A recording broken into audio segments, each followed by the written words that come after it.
Hello दोस्तों, आज आपको इलेक्ट्रिसिटी से संबंधित कुछ महत्वपूर्ण नियम हैं जो कि भारतीय विद्युत नियम 1956 के द्वारा लाया गया। तो चलिए उसके बारे में जानते हैं। पहला है भारतीय विद्युत नियम 1956, इंडियन इलेक्ट्रिसिटी रूल 1956 का विस्तृत विवरण। क्या कहता है? भारतीय विद्युत नियम 1956, इंडियन इलेक्ट्रिसिटी रूल 1956, विद्युत अधिनियम 1910, इंडियन इलेक्ट्रिसिटी एक्ट 1910 के तहत बनाए गए थे। ये नियम भारत में बिजली उत्पादन, संचरण, वितरण और उपयोग से संबंधित सुरक्षा मानकों और प्रक्रियाओं को निर्धारित करते हैं। इसमें नेक्स्ट है मुख्य उद्देश्य। इसके क्या उद्देश्य थे लाने के लिए? तो इसमें था, पहला था सुरक्षा सुनिश्चित करना। विद्युत उपकरणों, तारों और सिस्टम के सुरक्षित उपयोग के लिए लाया गया था। दूसरा था कि इसके मानक तय करना, विद्युत उपकरण और तारों की गुणवत्ता और क्षमता के लिए। तीसरा था उपभोक्ता अधिकारों की रक्षा, विद्युत आपूर्ति कंपनियों की जिम्मेदारी तय करना। नेक्स्ट था 4 नंबर, विद्युत दुर्घटनाओं को रोकना, यानी अर्थिंग, इंसुलेशन और सुरक्षा उपायों का पालन करना। इसका चलते हैं बारी बारी से अध्ययन करते हैं। तो मुख्य अध्याय और नियमों की व्याख्या। पहला है प्रारंभिक भाग जो है, चैप्टर जो है, पहला नियम है संक्षिप्त नाम और प्रारंभ जो है। पहला रूल क्या कहता है? संक्षिप्त नाम और उसका प्रारंभ है। दूसरा कहता है परिभाषाएं, जैसे विद्युत आपूर्ति, लाइसेंस धारी, insulation, earthing, high voltage, low voltage, grounding आदि जो है दूसरे नियम में है। अब आता है दूसरा पॉइंट, जेनरेटिंग स्टेशन और ट्रांसमिशन के लिए क्या क्या रूल हैं। तो इसमें रूल नंबर 29 कहता है सभी विद्युत उपकरणों को इस तरह से स्थापित किया जाए कि कोई भी व्यक्ति गलती से उसके संपर्क में ना आए। फिर दूसरा कहता है रूल नंबर 30, विद्युत लाइन और उपकरणों का रखरखाव नियमित रूप से किया जाए। नेक्स्ट है रूल नंबर 31, यह कहता है सभी विद्युत लाइनों का इंसुलेशन मानकों के अनुसार होना चाहिए।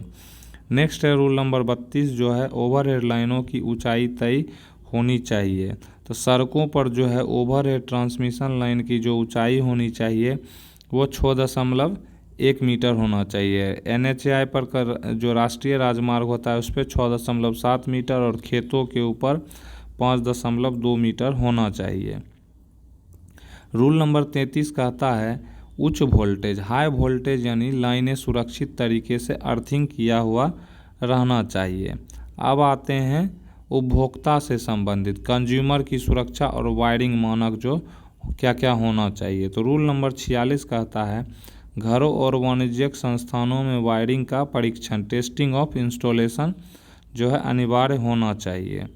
रूल नंबर 47 कहता है किसी भी विद्युत इंस्टॉलेशन का निरीक्षण केवल लाइसेंस प्राप्त इंजीनियर ही कर सकता है। रूल 48 कहता है घरेलू और वाणिज्यिक वायरिंग के लिए अर्थिंग जो है अनिवार्य है। रूल 49 क्या कहता है? रूल 49 किसी भी विद्युत आपूर्ति कंपनी को केवल प्रमाणित उपकरण ही उपभोक्ताओं को देना चाहिए। रूल 50 क्या कहता है? सभी उपकरणों में फ्यूज और सर्किट ब्रेकर होने चाहिए। रूल 51 कहता है लो वोल्टेज और हाई वोल्टेज सर्किट्स के लिए अलग वायरिंग होनी चाहिए। अब आते हैं अर्थिंग। अर्थिंग से संबंधित रूल क्या कहता है? रूल 61 नंबर कहता है सभी विद्युत उपकरणों की उचित अर्थिंग होनी चाहिए। रूल नंबर 62 क्या कहता है? उच्च वोल्टेज उपकरणों के लिए दोहरी अर्थिंग यानी डबल अर्थिंग आवश्यक है। रूल नंबर 63 कहता है अर्थिंग की प्रतिरोधकता, अर्थ रेसिस्टेंस 100 ओम से अधिक नहीं होनी चाहिए। नेक्स्ट है सुरक्षा और रखरखाव। इसमें जो है रूल नंबर 66 कहता है सभी विद्युत लाइनों की नियमित जांच आवश्यक होनी चाहिए। रूल नंबर 67 कहता है दुर्घटनाओं की रिपोर्टिंग अनिवार्य है। रूल नंबर 68 कहता है कोई भी अस्थायी वायरिंग केवल सीमित समय के लिए अनुमोदित हो सकती है। रूल 69 कहता है विद्युत लाइनों के नीचे कोई निर्माण कार्य बिना अनुमति के नहीं किया जा सकता है। रूल नंबर 70 कहता है विद्युत दुर्घटना की सूचना विद्युत निरीक्षक इलेक्ट्रिकल इंस्पेक्टर को दी जानी चाहिए। नेक्स्ट है विद्युत लाइसेंस धारी से संबंधित। रूल 73 कहता है विद्युत कंपनियों को आपूर्ति में निरंतरता बनाए रखना आवश्यक है।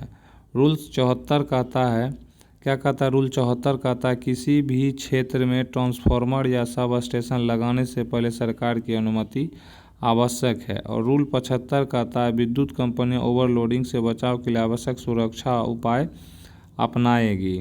रूल 76 कहता है 76 कहता है आपूर्ति लाइनों की नियमित निगरानी होनी चाहिए। नेक्स्ट है ओवरहेड और अंडरग्राउंड केबल के नियम। रूल 77 कहता है किसी भी ओवरहेड लाइन के लिए उचित इंसुलेशन होना चाहिए। रूल 78 कहता है ट्रांसमिशन लाइनों के नीचे लोगों की सुरक्षा के लिए उचित दूरी होनी चाहिए। रूल 79 कहता है अंडरग्राउंड वायरिंग में उचित गहराई और इंसुलेशन आवश्यक है। रूल नंबर जो है इसमें 8 में विद्युत दुर्घटनाएं और दंड से संबंधित है। रूल 87 कहता है किसी भी विद्युत दुर्घटना की सूचना 24 घंटे के अंदर विद्युत इंस्पेक्टर को दी जानी चाहिए। रूल 88 कहता है यदि कोई व्यक्ति सुरक्षा के नियमों का उल्लंघन करता है तो उस पर 1000 तक का जुर्माना या 3 महीने तक की सज़ा हो सकती है। रूल 89 कहता है विद्युत लाइसेंस धारियों को दुर्घटनाओं की रिपोर्ट बनाना होगा और वार्षिक समीक्षा करनी होगी।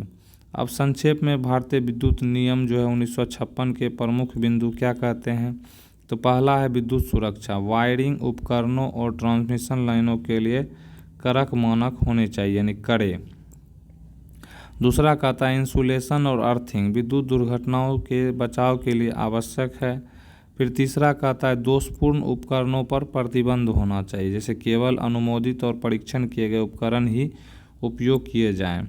चौथा कहता है जो विद्युत निरीक्षक की भूमिका जो होता है प्रत्येक इंस्टॉलेशन का निरीक्षण और सुरक्षा सत्यापन होना जरूरी है। पांचवा कहता है ओवरहेड और अंडरग्राउंड वायरिंग के नियम उचित ऊंचाई और गहराई सुनिश्चित करना। छठा कहता है दुर्घटना रिपोर्टिंग अनिवार्य, किसी भी विद्युत दुर्घटना की सूचना तुरंत देनी होगी। नेक्स्ट कहता है दंड प्रावधान, सुरक्षा नियमों के उल्लंघन पर जुर्माना और कानूनी कार्रवाई। तो ये रहा दोस्तों सुरक्षा के नियमों से संबंधित रूल जो कि एलपी के एग्ज़ाम में आ सकते हैं। तो प्लीज़ इसको ज़रूर देखें, लाइक करें, सब्सक्राइब करें। धन्यवाद।